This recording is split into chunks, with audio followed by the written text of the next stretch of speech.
आप किसी भी देवी देवता के भक्त क्यों नहीं हैं, प्रातः जब आप बिस्तर छोड़ें तो सबसे पहले प्रभु राम का नाम लीजिए। इसलिए लीजिए क्योंकि जो राम का नाम लेगा, हनुमान जी को वरदान मिला है कि हनुमान जी कवच बनकर उस भक्त के पास में खड़े रहेंगे, उसका कुछ बिगड़ने नहीं देंगे। रमनते योगी नो हृदय न सह राम, जो संपूर्ण जीव के हृदय में विचरण करता है, रमण करता है, वह अनादि और अनंत जिनकी सत्ता है, वह ऐसे भगवान प्रभु श्री राम है। और यह कहकर के हमें बड़ा आनंद हो रहा है कि नवरात्रा के समय में भगवान महादेव की कृपा से और हमें प्रभु राम जी का चरित्र सुनने का सौभाग्य प्राप्त हो रहा है। अभी मैंने कुछ महीने पहले अयोध्या में, ये कितनी जोर से चीख रहे हैं, प्रभु श्री राम जी की कथा कहने का सौभाग्य प्राप्त हुआ। और उसके तत्पश्चात अब अतिरुद्र महायज्ञ के माध्यम से भगवान श्री राम जी के चरित्र सुनने और सुनाने का सौभाग्य प्राप्त हो रहा है। नवरात्रा का समय है, लोगों की व्यस्तता है, माताएं इस समय पूजा पाठ में व्यस्त हैं, लेकिन जैसे ही नवरात्रा पूरी होगी 12 तारीख के तत्पश्चात इस पूरे परिसर में कहीं पांव रखने को जगह नहीं मिलेगी। अब नवरात्रा में अनुष्ठान इसलिए आरंभ किया गया है क्योंकि नवरात्रा का यह अनुष्ठान 1 लाख अनुष्ठान के बराबर अकेला है।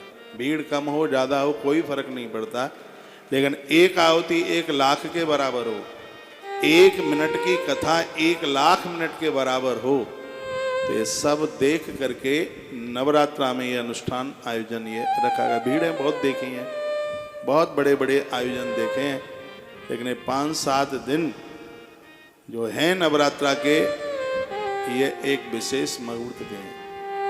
मैं तो कहूँगा आपको टाइम मिले तो आप थोड़ा भी सुन के जाते हैं तो सीधा 1 लाख गुना हो जाता है। यज्ञ का दर्शन, यज्ञ की परिक्रमा, भगवान महादेव का महारुद्राभिषेक, यह सब रोजाना दर्शन करने का यह सौभाग्य प्राप्त होगा। आइए, रामचरितमानस के आरंभ में बाबा तुलसी ने संस्कृत के द्वारा इस ग्रंथ को आरंभ किया।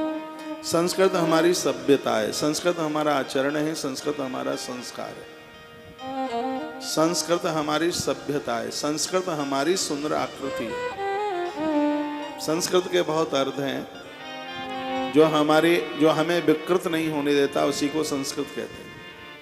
जो हमें बिगड़ने न दे उसे संस्कृत कहते हैं। जो हमारे संस्कारों को हमसे छीने नहीं, हम संस्कारों से हीन न हो, वही तो संस्कृत है। संस्कृत का अभ्यास तो सबको होना चाहिए।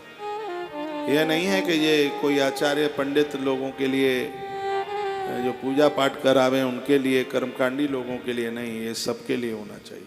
ये देव भाषा है और देव भाषा बड़ी अद्भुत भाषा है। एक शब्द भी बोल लेते हैं तो हजारों शब्दों का फल तत्काल प्राप्त होता है, ऐसी संस्कृत है। मैं 2-3 श्लोक बोलने के लिए नहीं, मैंने तो याद करा है इन लोगों को।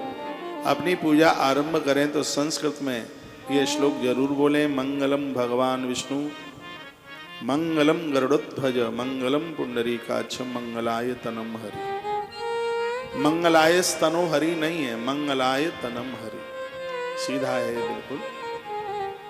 पूजा के आरंभ में जब आपकी पूजा पूरी होती है, समापन की तरफ होती है, तब बोलिए कर्पूर गौरम करुणावतारम संसार सारम भुजगेंद्रहारम सदा वसंतम हृदयारविंदे भवम भवानी सहितम नमामि। ये बोलिए।